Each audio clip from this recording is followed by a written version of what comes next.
தேர்தல் என்பது கீழடிக்கும் நாக்பூருக்கும் இருக்கக்கூடிய தேர்தல் என்பதை நாம் மறந்துவிடக் கூடாது. தமிழ்நாடு அமைதி பூங்காவாக இருக்க வேண்டும் என்ற அந்த எண்ணத்தோடு இந்த தேர்தலிலே பணியாற்ற வேண்டும். தொழில்நுட்பத்திலே தன்னை முன்னிறுத்திக் கொண்டு முன்னேற்றிக் கொண்டே வந்து கொண்டிருக்கக்கூடிய இயக்கம் திராவிட முன்னேற்ற கழகம். எடப்பாடி பழனிசாமி அவர் யார் காலில் வேணாலும் விழட்டும், நாங்க காலில் விழுறோம் சொல்றோம் வருத்தப்படுறாரு. அம்மையார் சசிகலாவுடைய காலில் விழுந்தார். இன்று அந்த அம்மையாருடைய கால் அந்த அதிமுக அலுவலகத்துக்குள்ளேயே போக முடியாதுங்கிற அளவுக்கு ஒரு நிலையை கொண்டு வந்துட்டார்.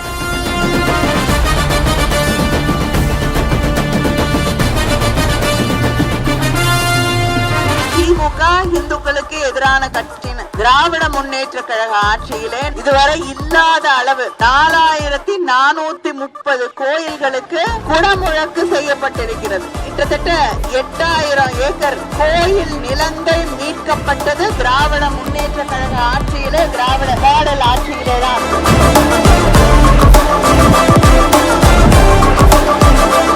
ஒன்றை தெளிவாக உணர்ந்து கொள்ள வேண்டும். தமிழ்நாட்டுக்கு நிதி வர வேண்டும் என்றால், தமிழ்நாட்டுக்காக போராடி நம்ம உரிமைகளை பெற வேண்டும் என்றால், உங்களுக்காக போராடக்கூடிய ஒரே இயக்கம் திராவிட முன்னேற்ற கழகம்.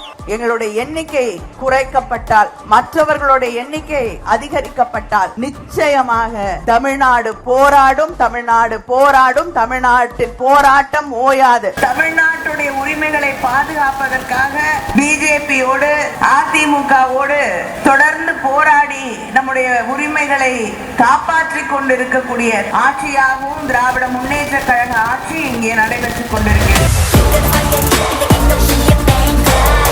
நம்ம பிள்ளைங்க போய் படிச்சுட்டு நிம்மதியாக வீடு வரக்கூடிய ஒரு சூழல் இருக்கிறது என்றால் அது தமிழ்நாடு அமைதி பூங்காவாக இருப்பதால் தான். திராவிட முன்னேற்ற கழகமும் நம்முடைய கூட்டணி இயக்கங்களும் தமிழ்நாட்டின் உரிமைகளுக்காக பாடுபடக்கூடியவர்கள். நமக்கான பிரதிநிதித்துவம் குறைக்கப்பட்டால் தேர்தல் நேரம் என்று நாங்கள் சிந்திக்க மாட்டோம், தயங்க மாட்டோம். அமித்ஷாவுடைய வார்த்தைகள் வாக்கு தெய்வ வாக்காக உங்களுக்கு இருக்கலாம் பழனிசாமி அவர்களை, எங்களுக்கு இல்லை.